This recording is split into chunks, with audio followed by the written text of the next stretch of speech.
1, 2, 3, 4. 1, 2, 3, 4. Testing.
today, today I'm going to go into, once again, working on the fretboard.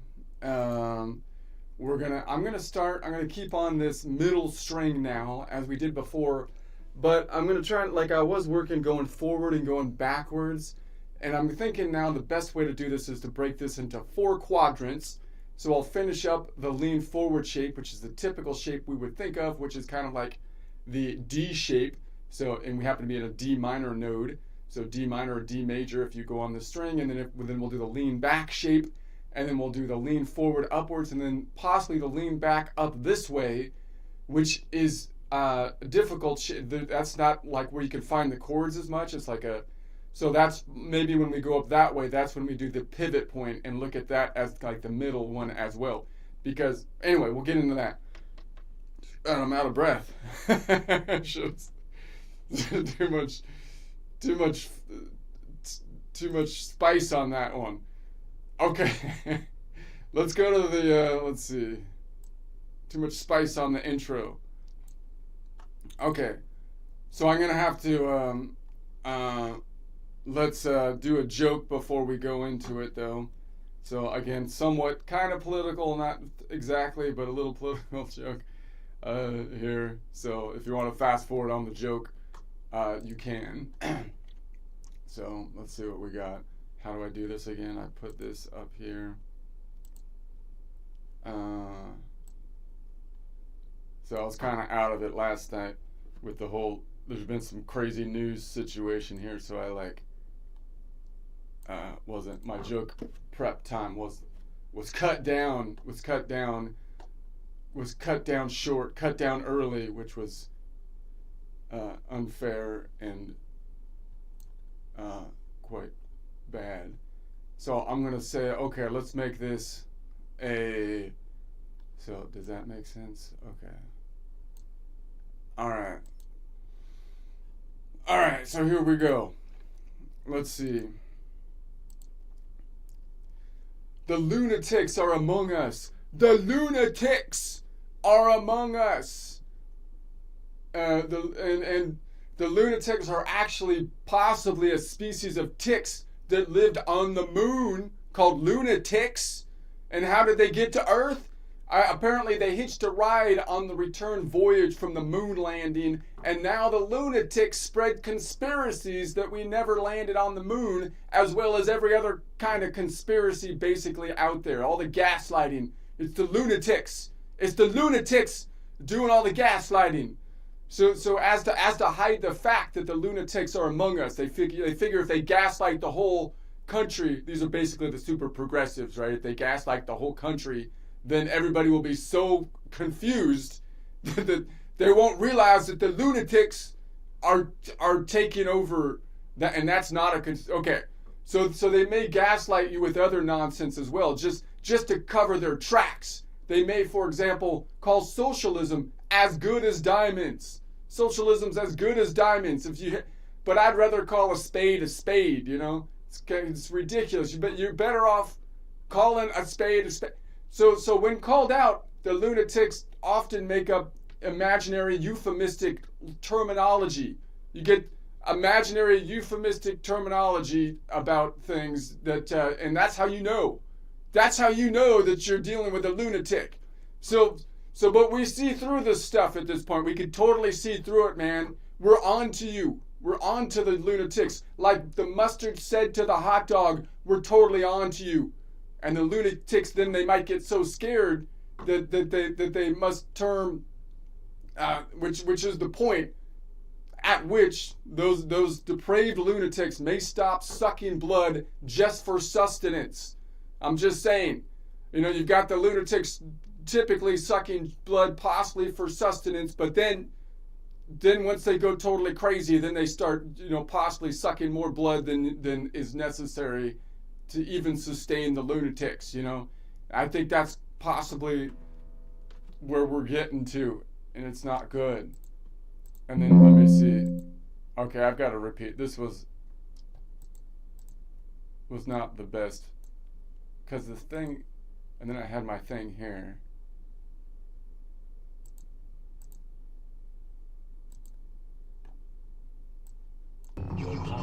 weak, old man. You can't win, Darth. If you strike me down, I shall become more powerful than you can possibly imagine.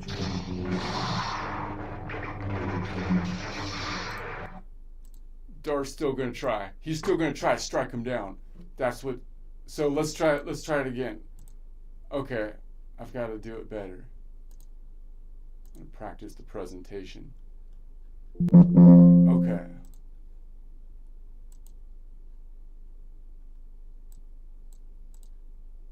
No one cares about Star Wars anymore. I know, because they ruined it, but the old ones are still basically picking up some good stuff. Anyways, the lunatics are among us. The lunatics are among us. Lunatics are actually a species of ticks that live on the moon. And how did they get to the Earth? Well, apparently they hitched a ride from the return voyage of the moon landing, and now the lunatics spread conspiracies that we never landed on the moon, as well as many other conspiracies, like there's no such thing as gender and all that kind of stuff. You know the ones I'm talking about. These are the lunatics out there. So as to hide the fact that the lunatics were now among us, they try to gaslight everyone. They try to gaslight you, and then they make you repeat their cataclysms. You must repeat the cataclysm that doesn't make any sense until you go crazy. So they may gaslight you with other nonsense as well, just to cover their tracks. For example, a common one is socialism is good as diamonds. No. It's better to call a spade a spade. It's the better way to go. So when called out, they will often make up imaginary, euphemistic terms for things, right? And we have all heard these euphemistic terminologies. I won't get into them right now, but for crying out loud, that's the clear sign. But we see through this stuff at this point, man. I'm telling you, we're on to you. We're on to you, lunatics. Like the mustard said to the hot dog, we're on to you. And then the lunatics, they might get scared once that happens. Once the lies are uncovered, the lunatics go crazy, because then they're going to be discovered, and then they stop, at which point they may stop just sucking blood to actually more lethal components of blood sucking or something, which isn't good.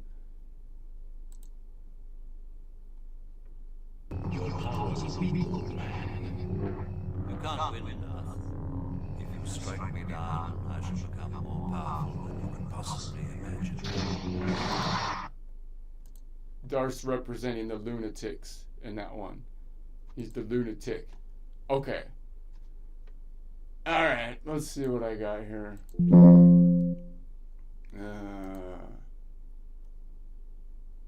It's funny that I think the lunatics, they get mad at like you think you get mad at people lying. Like lying seems to make me upset. They lie when they lie, but then that's not what. It's the actual logic. Like logic makes the lunatics mad. Like you're like 2 + 2 is 4. No, 2 + 2 is not 4. And then I guess it's crazy. I just I don't get it. But okay. Anyway, let's go back over here and see what we got.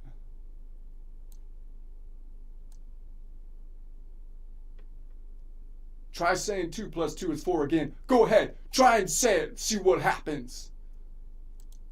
2 + 2. Okay. I don't know. Anyway. All right. So we're on the A.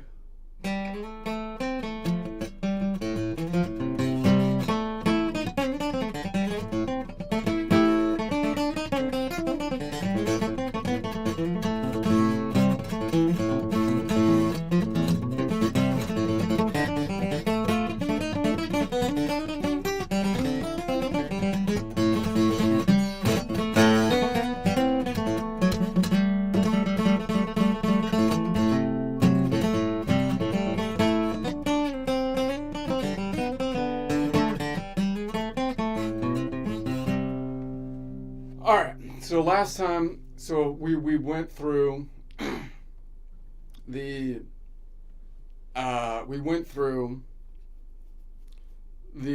3-note chord, and then the 7, and then I think the 9 I think we might have even done, well, let's go from the 11 forward, leaning forward, and then I'll do the same thing from the 11 forward, leaning forward, going up. So this is leaning forward, down, and then versus leaning forward, up, because we're in the middle string. So just a quick recap here. Like if you're systematically trying to figure out how to do things on the fretboard, let's think about this logically. Like how would I construct my knowledge to build on top of itself in the most functional way possible so I can actually navigate the guitar as efficiently as possible? Well, first you would want to most likely learn the open positions over here, because then you can play an open position where you have the most range, because you have the open frets, which help to be able to navigate things. And obviously the fretboard was designed to maximize those open frets, at least within certain collections of notes, such as like, this A minor and C major, maybe even A minor more than C major, G, E, key of E, right? So that's why those are going to be useful. So, and then what we'd want to know is basically possibly at least some shapes, some pentatonic shapes possibly, or some, I would say, the major scale shape that you can then think or remove 2 of the 5 notes. That's how I would rather do it. You can also build it by saying, I'm going to learn the 5-note pentatonic and then learn the 2 notes that I add. Some people advocate for that. I don't think it's the best way to do it, because in Western music, the whole naming convention, as we can see, is built off of a 7-note collection. So if you start building your repertoire of shapes off of a 5-note collection, you'll be able to see it by shape, but you'll run into a problem when you get to the naming convention, even more so than we run into, because the naming convention is based on a 7-note collection.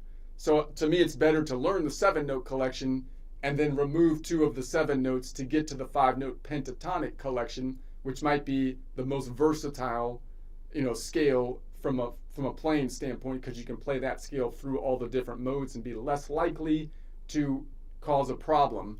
That it won't be succinct or work together. So that's the next thing that I would learn. And why would I learn that? Because then you can, like, if I know this position up here, I can then play something down here and then noodle up here. Now to do that, the other thing you want to know is then to learn the actual notes in this collection, so I know what to target. So if I play an A, I can target that A, and if I play a C, I can target that C. E, I can target the E. Right, so then you can kind of noodle around and put something like in between your chords, possibly, as just like a filler or something like that. And then what would we want to learn? Then we most likely want to learn chords up the fretboard, which means I would think that the first way to learn chords is typically with the bar chords. Now, by the way, when in my thinking, like, why did I choose this position on fret 5 to learn a scale shape? Quite common, but not everyone does that, because it's right in the middle of the guitar.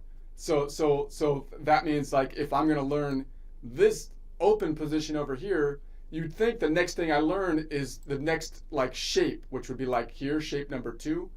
But no, I think it would be better to learn the shape up here, because then you're in the middle of the guitar. So now I'm learning the open position, and then I'm learning my shape in the middle. Why is that better? Because then I can this is home base, and if my home is in the middle of the guitar, then I can more easily build both to the right and to the left. So then it's going to help me to navigate the whole guitar. So I want to learn open positions, and then the middle of the guitar helps me to then build both ways and still see this as my home. So you'll notice that's how I see it. When I noodle around, this is like home A minor to me, and it's right smack dab in the middle of the guitar, at least if you have, if you don't have a super long guitar, but it's smack in the middle of like the 12th fret. So that would be a great play to build off of, because you can go either way and you can go up and down, right? That's like right in the middle. I can go up, I can go down, I can go to the right, I can go to the left. I have the most versatile functionality, because location, location, location, right? It's everything. It's got to find the right real estate. You got to box people out. Box people out. How do you win a racquetball game? You stay in the middle of the court and you don't let people push you out of the middle. And if they try to, you hip check them. That's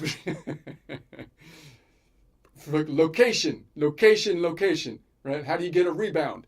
You get right under the basket in the right spot, and if people try to push you out of the way, you hip check them. That's what you do.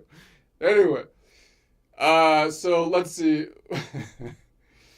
What's the so then what would I want to learn? Then I'd want to learn the chords up here, but then you want to learn the chords typically on the first two strings, so you can see that from a caged system, taking the open chords and moving them up. But there's two types of chords that are most versatile, and those are in an open position. From the top two strings, it's going to be an E major, an E minor, and then the second string down, an A major and an A minor. Because why? Because then you just learn the nodes on the top two strings. Now, most people learn the nodes on the top two strings. They learn the notes. They start to learn, which is fine. This is an E, so this is a G, A, B, C, and so on, which is great. But then when you build the chords off of those, that doesn't actually tell you whether you have a major or minor chord. So then you start to memorize, well, if I start playing in the key of C, then I know which is a major and minor. I build a major off of the G, I build a minor off of the A, and then this is the one I skip because it's crazy Locrian, so I'm just going to ignore that one. It's what most people do, right? And then I got the C, that's a major, and so on and so forth. But that's not the most efficient way to do it. Why? Because it locks you into playing in the key of C. Because then if I shift the whole shape up, the note names are all different, and the shape is different, and then the names of which notes are major and minor are different. What's better? To look at it by relative position, what I call the continents versus the oceans, meaning if I know this is the Mixolydian, I know that's a major mode. That tells me not only that it's a major chord, but it also tells me which major chord that we have. If I go up here and it's an Aeolian, I know that's a minor chord, and I know all the intervals, or I can at least start to build all the intervals off of a minor, not just a 1, 3, 5. And I know that that's the Locrian, so I can build a Locrian chord or a diminished chord, and I know that's a major. So that means that these top two strings, then we're going to learn the two cage shapes off the top string is the E shape, right? An E shape, and then an A shape.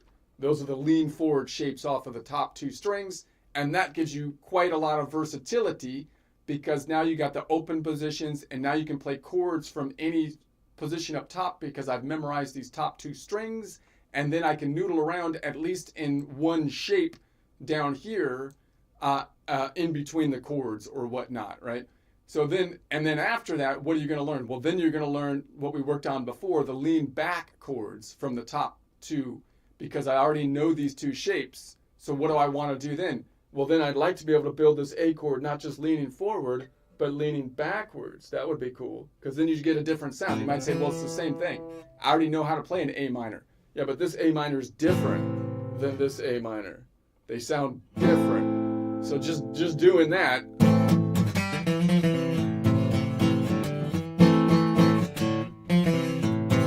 Sounds kind of cool. They're both A minors, right? Because you want a different A minor. And so then you could do the same thing on the string below it here, which would be an A shape, meaning that would be the cage system lean forward A minor shape off the Dorian. So that would be an A minor shape here if I'm leaning forward. And if I picked a major mode like the Lydian, then it would be a major shape, A major shape. So then again, now you've got basically everything you need to do to build songs. You got all the chords that are in any particular key, any of the modes of the collection of notes that you're working in under your fingertips leaning forward, and then you can lean that one backwards, which is exactly the same shape as above, meaning if I build off of a minor, it's going to look the same going backwards. So now I can learn the lean back shapes on the second one. Why is it the same shape? Because it's a grid. It's basically just a fret. It's just a spreadsheet, which is why people should be learning it with a spreadsheet. But people don't.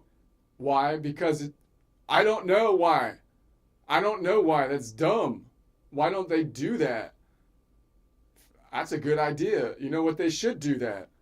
Anyways, but then when you so then what are you going to learn after that? Well, then we can learn the next one down, which is what we're working on now, which is this one. So this string, and then things get kind of complicated because now I'm in the middle of the guitar. So I still have the lean forward shape. That's where we are now. So if I'm on A minor, what's the open shape? It's a D, because then you'd have the open D over here. That would be a D major, and then the D minor looks like this, a little less common, but certainly recognizable. So we're on a minor mode, so we're going to build that D minor, leaning forward. So you're still thinking, I can now go to the third string down and do another lean forward shape, but the shape's going to be different. In particular, even on the top three strings. Why? Because now the fault line down here, this fault line, there was an earthquake, and this whole tectonic plate shifted to the right by one half step. Shifted to the right by one half step. So now we have to deal with that. Now, and we have two strings above it now. So if I have two strings above it, that means I can also grab a chord that will be inverted, still thinking about this as the root, but going above it. That's a problem for most people. Why? Because most people just learn by shape, and they learn from top to bottom when they build the chords from a bar chord or caged system. So when I build up, then, and also the intervals seem backwards. I can't count between the strings because there's 5 notes between the strings, but that the local distance is clockwise. So to get the look, so if I'm going to have my intervals here that are based on the local distance, like this one right here says it's 7 notes away. But if you count it, you're like, no, there's 5 notes between the strings. Why? Because the 5 notes would be 5 notes clockwise or going forwards. So it would be -5 going in the negative direction, which would have a local distance of 5 plus 12, right? 12 minus 5, which would be 7. So then you have to figure that out in order to go in the reverse direction. Of course, you could just memorize that, which is great, but you'd also like to be able to prove it to yourself, right? If someone asks you, how do you know that? And you're like, that's just, I know it, man. Because I'm psychic. I know, because I know my stuff. You can say that, but that's not really satisfying. It would be better to say, well, because there's 5 notes, yeah, between the strings, but we're going up, which is kind of like going backwards or in the lower direction counterclockwise. The local distance is going clockwise, so we have to take 12 minus that item, which is kind of, you can think of it as the inverse distance, but I think it's better to think of it as like going an octave back, meaning the local distance is going forward, and then you could go forward another octave, which would add 12 notes. Or you can go the distance going backwards, and then you can the local distance, it's already an octave back, right? If you go 5 notes back, you've already gone an octave out of the local distance because the local distance is going forwards. So you'd have to say, so minus 12. Okay. So then we have that, and then we can build these lean forward chords. But then you also have these lean backwards chords this way, which were up here, this shape that was a G shape or a C shape going backwards. But here they're going to get messed up. Why? Because again, the fault line is going to mess us up for the lean back shapes. And then you could also lean this way, lean back and up. But that usually doesn't work that well because why? Because you get another root right there. So, and that's, you already have that, right? So that takes one of the big spots. So you're not going to be able to reach really what you want, which is the 1, 3, 5 as easily. I mean, you got like a 3 out here, so we'll do that. And then also, because this one is right in the middle, it's likely that that's actually going to be the pivot point of the chord, meaning it's likely that it's not going to just be the starting point leaning forward or the ending point if you lean backwards from there, or the end point, the bottom of a lean forward and up perspective. It's possibly going to be in the middle. It's going to be some kind of pivot point. Now, why is that a problem? Well, because if it's the pivot point, we can actually define that three ways, right? It could be the pivot, like you have a note above it. If there's only three notes, you could have a note above it and a note below it this way. Or you can have a note below it and then above it this way.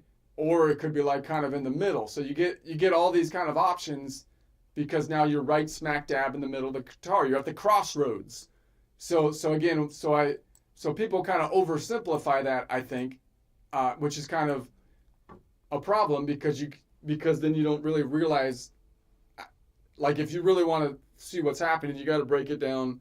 You got to break it down to smaller, digestible chunks, is what I'm saying. So that's where, and so the first way you're going to see it is leaning forward this way, like we did last time. The 3-note triad would be like boom, boom, boom. So we saw that last time. And then you can toggle, on the 7. Like you could grab this one out here too, because that would be like the D shape. If you grabbed like the D down, if you grab that D shape like here, like my pinky there. But we don't need that last one. So if I leave that open, then I can grab the 7, so I can toggle between the 3rd or drop the 3rd and grab the 7.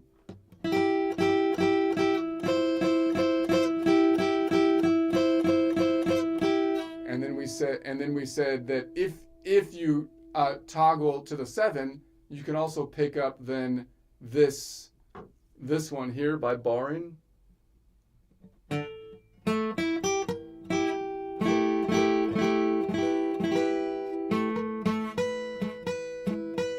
It's a little uncomfortable, but not bad. All right, so now let's say we add the 11. So I'm gonna move on to the 11. So we're on the A minor. 11 is equivalent to the 4. So the 11 is equivalent to the 4. So the 4 is going to be 3 modal half steps up from the Aeolian. So if I'm on 6, it would be 6, 7, 8, 9. Nashville number 6, 7, 8, 9. And 9 is over the local distance or Nashville numbers of 7 because there's only 7 nodes. 9 minus 7 is 2. So we would be looking for a Dorian. So we have a Dorian here. We've got a Dorian here. Possibly that's reachable. Wait a sec. That's not a Dorian. Yeah, no, that's right. Okay. And what's the distance there? Well, we're adding an 11, which is going to be equivalent to the 4. And a 4, we typically know, is going to be 5 notes away. We kind of just have to memorize that. So in other words, if I'm on the Dorian here and I went up, if I went up 5 notes, if I'm on the Aeolian here, went up 5, 1, 2, 3, 4, 5, I get to the Dorian. If I'm on the Aeolian and I go up 3 modal half steps, meaning the notes in the collection of notes, 1, 2, 3, gets me to the Dorian, right? So it's going to be the distance. It's going to be a 5 note away from the Aeolian, 3 modal half steps, which is a perfect 4th. If I count it from here and say, okay, how do I get there? I can say, well, it's going to be 5 notes between the strings. And then because of the fault line, the 5 goes up this way, shifting up this way because of the tectonic shift in the tectonic plates. 10, and then 15, and then 16. Now, when I get down to 15, if I'm just looking at local distances, that's over 12. So I can say 15 minus 12 is like 5 minus 2, which is 3, and then 3, 4, 5. So it's a local distance of 5 notes away, or 5 plus 12 from the Aeolian node. It's going to be 3 modal half steps up, or 3 plus 7, because there's 7 modal half steps, 7, 8, 9, 10, 10 modal half steps up, which is a perfect 4th, or 4 plus 7, 7, 8, 9, 10, 11, a perfect 11 away. So I could call that then an A minor 11, but I'd rather call it something from the Aeolian node. So I'd rather call it an A, a 6-note A chord, or an A minor 11, a 6-note A chord. I said it was an A5 modal whole step because 5 modal whole steps from the Aeolian is 5 times 2 or 10 modal half steps, which would be the 11th scale degree. So I can also call it by distance, meaning Nashville number 622, it's a 6-2 modal range chord, or an Aeolian Dorian modal range chord, an AD modal range chord, an AO Dor modal range chord, or from the color system, red to spring green modal range chord with a distance of, let me make sure I get the distance right. Get my cheat sheet over here for the distance colors. Is 3, it's 5 notes away, and that should be aqua. Is that aqua? Yeah, that's aqua. All right. Okay. So let's see if I can grab it. Can I grab it? So I have this, got that, and then I'm gonna grab this one, which is way up on 10. Is that doable? That's far. The 10? Come on, man. Is that right? No, I'm on the wrong string. It's like, that doesn't seem right. All right. Yeah. Yeah.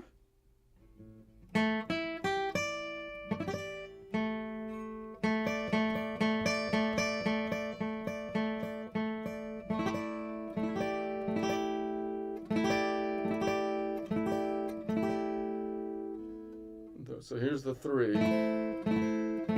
Here's the 7. Here's the 7 with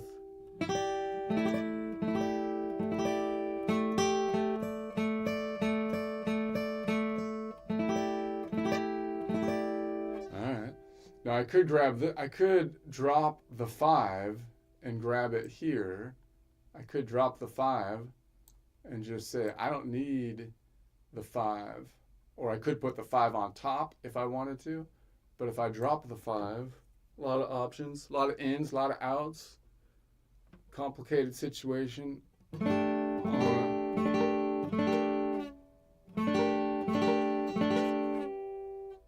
wait a second. I dropped the 5 and then I put, So I could toggle back and forth between that.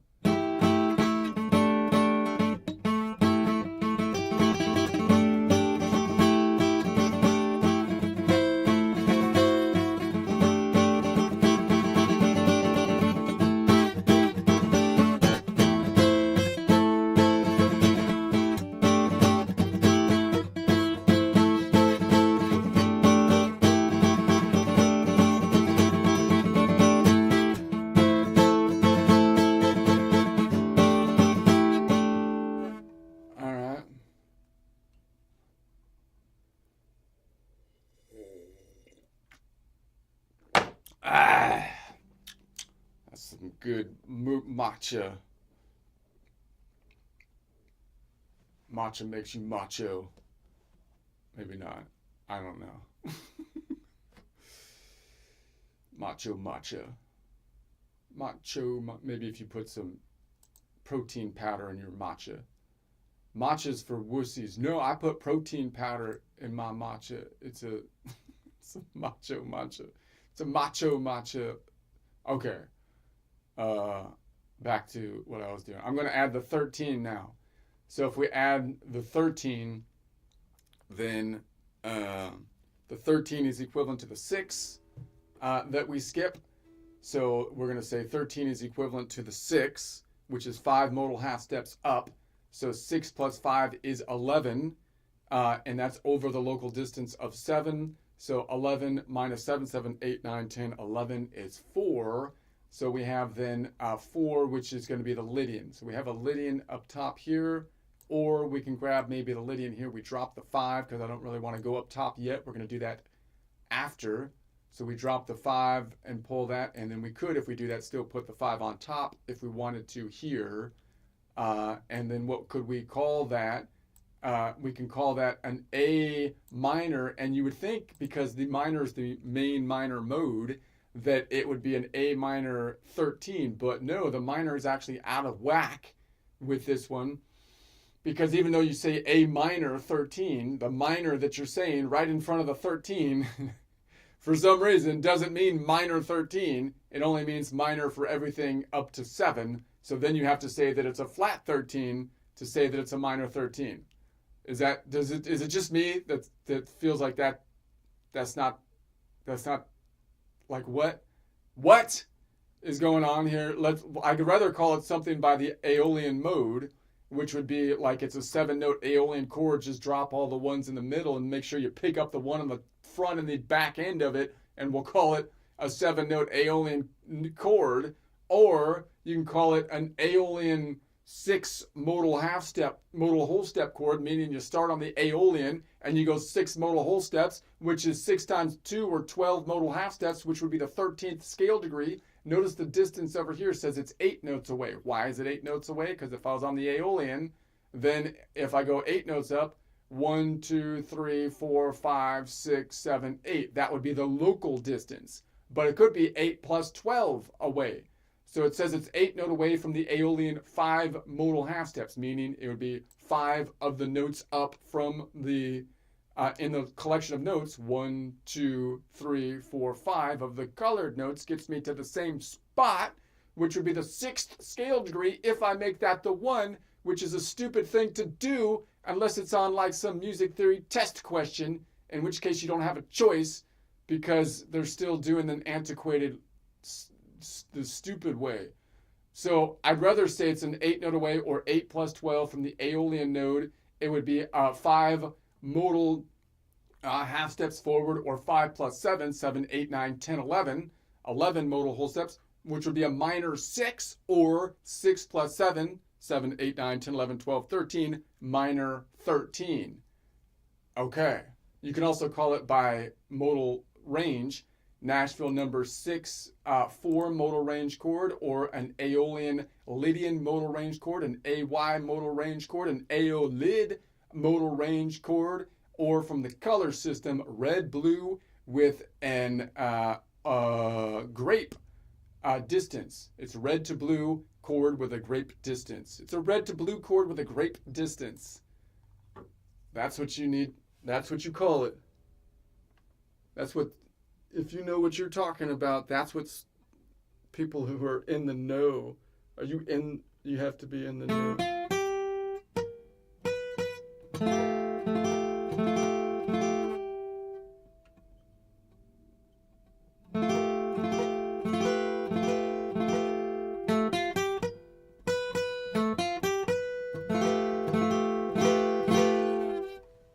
All right, let's try it. Let's now go up above it this time. So what last time we went up above it too.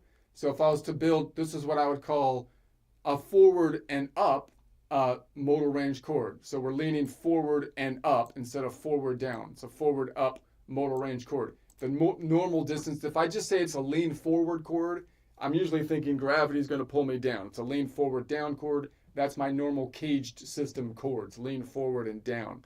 If you lean forward up and you're building from the bottom here, then I'd have to say like it's a lean forward up chord, or upper right quadrant chord. We have to come up with a cooler name for that so that it's memorizable.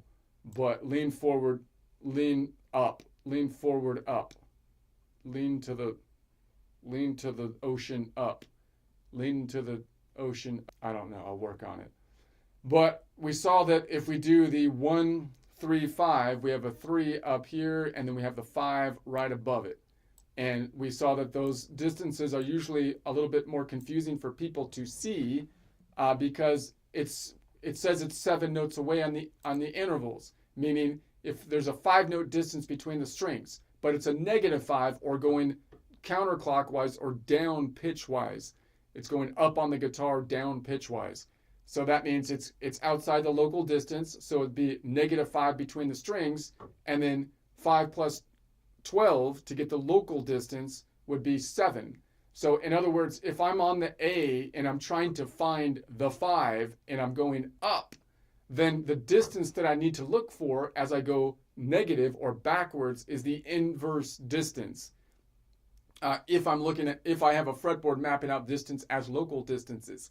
We can also map the fretboard, which I do in a course, with total distances, meaning it would be kind of cool that you can memorize that like a perfect fifth is either going forward, local distance clockwise forward of 7, or going counterclockwise -5, right?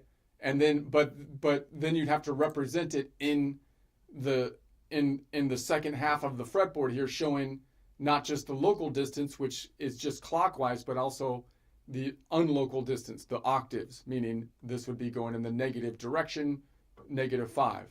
But we're working just with local distances, and so we're going to say it's so how would I do it? I'd have to say, okay, I'm trying to find something that's 7 notes away in the local distance, but I'm going in the negative direction.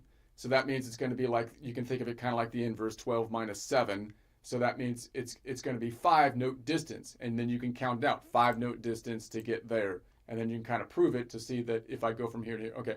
And then up here we have the third, which once again is 3 notes away. So how would I figure that out? It's like I know I need to go 3 notes away to get to the minor third. So the local distance is going clockwise. That would be 3 notes going clockwise. To go counterclockwise, 12 minus 3 would be 9. So I can count that out by saying 5 notes. I call it negative between the strings, -10, and then -9 as we go up towards the ocean. All right, so there's our baseline here, or you can bar this off. I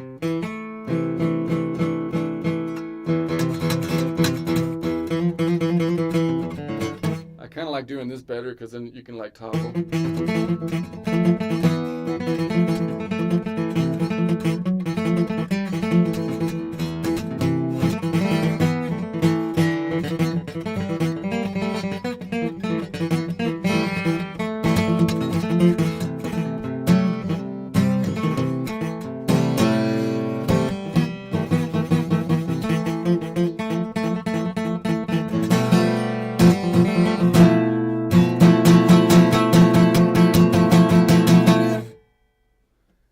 Anyways, we saw that we have the 7 up here.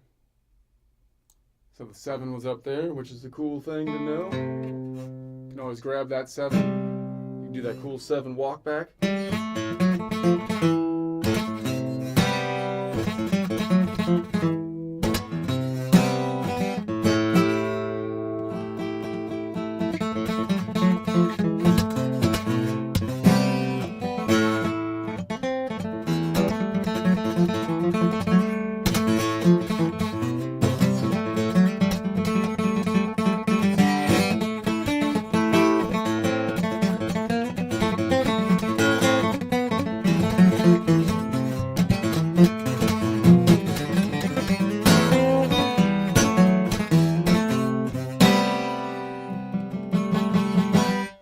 Anyways, getting carried away.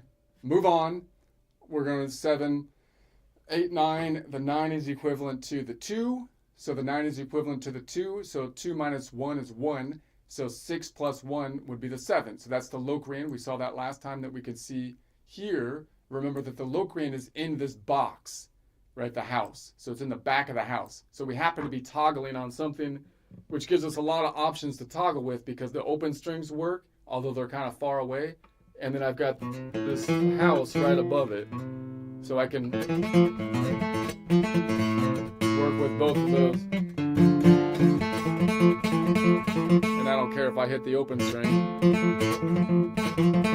I mean, I care, but it depends on what you're doing. So you got kind of a lot of pivot room just by holding down that A right there, more than you would think. You have a lot of pivot room anywhere, more than you would think.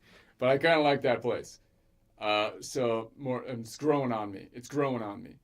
So anyway, so if you grab that, I think we did that last time. So you could try to grab that and the 7. I'd have to switch my fingers to grab the 7 out that way. Normally,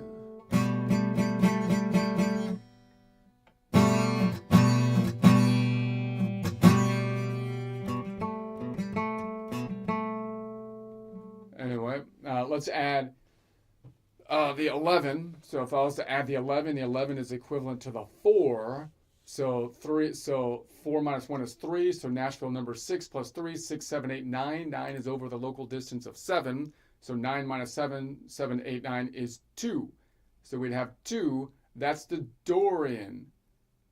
Dorian, dude. So here's the 5. So maybe I drop the 7 and I pick up the Dorian like that. So I could be like, I'd have to bar this. It's not as easy as it looks. But I'll make it look easy. Because why? Because it's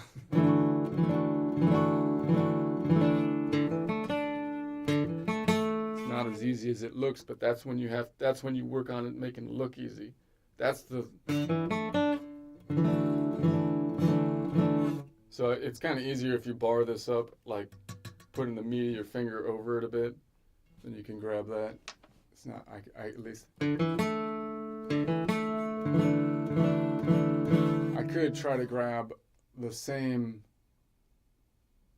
I could try to grab like this here, but maybe I pull the 2 like underneath it. So now you've got this thing where, again, this is acting as like the pivot now. So now you got stuff up. It's all out of whack. My quadrants you've spilled into multiple quadrants. Like I want a quadrant where you start here and that's the end point, but now you're going below it. So, but whatever. So I have here, and then, oh, now wait a second. That's on the Ionian, so that I can pick that up.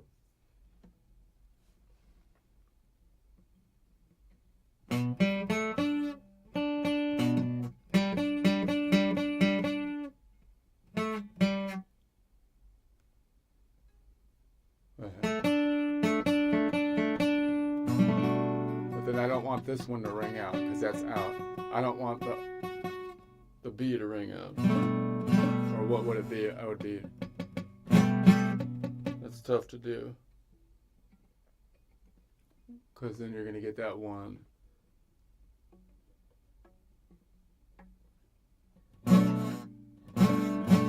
I don't know. Let's move on. But what would I call that? We already went over the name. Let's say we add the 13. The 13 is going to be like, it's going to be like the 6. So we're going to say then that's going to be 6 minus 1 is 5. So we have the Nashville number 6 plus 5 is 11. 11 minus the local distance or local numbers of 7. 7, 8, 9, 10, 11 is 4. So we're going 4, which is the Lydian. So we have a Lydian right there.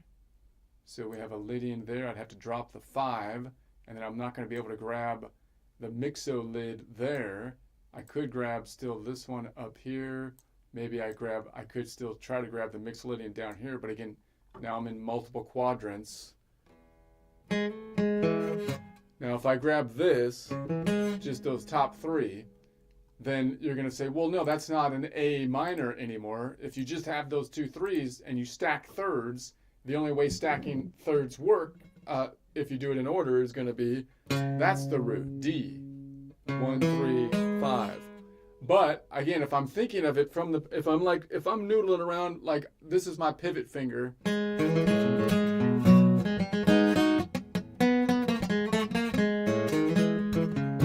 Like I'm still thinking of that as the tonic. So I feel like if I name this chord, like if you're writing something and you're trying to write down what you're thinking in your head, and I'm noodling around and I'm still seeing this as some form of A minor, then I would like to write it that way, right? I mean, so you could say you can call it an A minor flat 13 where you dropped all the notes in the middle, but I'd still rather call it by the modal point, right? It's an AD, or we're going to the Lydian, and an AY modal range chord or whatever. So an AY, an Aeolian Lydian modal range chord. but again, so I feel like the reason I'm trying to mull this over in my own mind is because I used to get worried that if I name the chord wrong, people will make fun of you, and it's not an unfounded worry, because if you get the chord wrong, people will make fun of you. But I don't think it is wrong. Okay, they're just being pedants. When it's not pedantry, when you don't need, like if it was to make it more specific, that would make sense. But no, functionally, I feel like functionally, if it's a better way to think about it, that's how you should think about it, right? I should think, like, if I'm thinking in my mind, I'm thinking that's the root. That's how I should write it, because when I play it again, that's how I want to think about it, right? I don't want to think, oh, I switched. Now my mind is switching, and I'm thinking of this as now I switched to the Dorian node as the tonic. And I still think, like, from my perspective, as I've never learned, obviously, classical music, or I never learned the piano, really, although, well, yeah, I mean, I banged on the piano, but I never really, but, so maybe I'm missing something there, but, like, I think, like, from a jazzy kind of perspective, it seems like the way to think about noodling freestyle is to think about your modal center, right? What are you doing? You're going, oh, I'm thinking about that as my tonic. That's my tonic point. And then when I go up here, if I'm switching in my mind, I could switch in my mind and say, okay, now I'm thinking like I'm playing that is my new tonic. I'm just switching the modal center. If I am, then I'm probably going to do something like move up there, right? Meaning then I'll switch like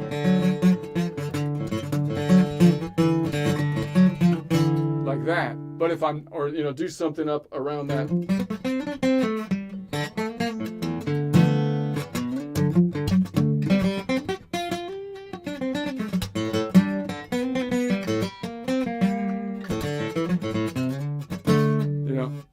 But if I'm not, I'm probably just going to hit that and then go back here.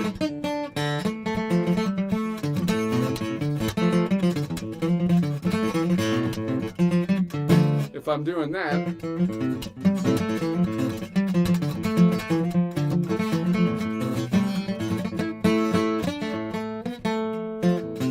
I'm not really thinking, well, as I'm noodling around that I'm now switched to the Dorian, just because I happen to hit the triad, that's how so I think from a at least from an improv standpoint, then I feel like that's how most people probably think in their mind, right? They're thinking, like the blues guys are thinking, and even on the piano, it's the same way. I'm not trying to put down the piano. I just think that when you're on the piano, then it could make more sense. Some of the stuff can make more sense, because the piano's not exactly symmetrical, but I still think, because of the size of the keys, but I still think you would be better off playing around the nodes, like naming the node and then playing around that node. I think that's still what the bluesy kind of people, or like improvisers, would do, it seems to me. And on the guitar, that seems just like obviously the thing that you would do, right? If you're improvising, you're kind of, it's the best way to do it is move from modal point to modal point, either building chords off of it or just noodling around, but visualizing yourself in a particular mode.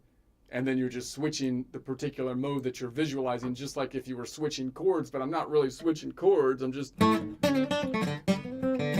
now saying, now that's my center point. Now I'm on.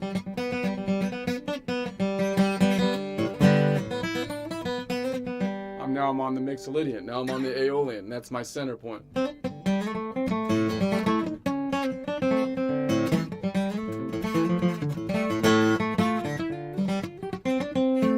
It seems like that's just naturally the way that you would improvise, at least. Maybe not the way that you would try to replicate something. But I still say, if you're trying to replicate something, if you're trying to write down something and you want to know it exactly and play it exactly as you know it, I still don't think the current construction's the best, because the current construction might be good, like the sheet music might be good for like multiple instruments layering on each other that are playing at the same time. But that's not usually what happens these days. It seems to me you're stacking stuff on top of it. So you can do the whole thing yourself, right? And you can stack it on top of itself. So that means we're playing more chords on a guitar is filling more space, or a piano. So it seems to me that what you'd want to do is write the sheet music in a way that's functionally as similar as possible to what's going on in your mind. And to do that, it seems to me the modal-centered system is going to be more efficient, way more efficient. I can't even believe that that's not what we're doing. I don't get it. Like, so, but anyways, that's.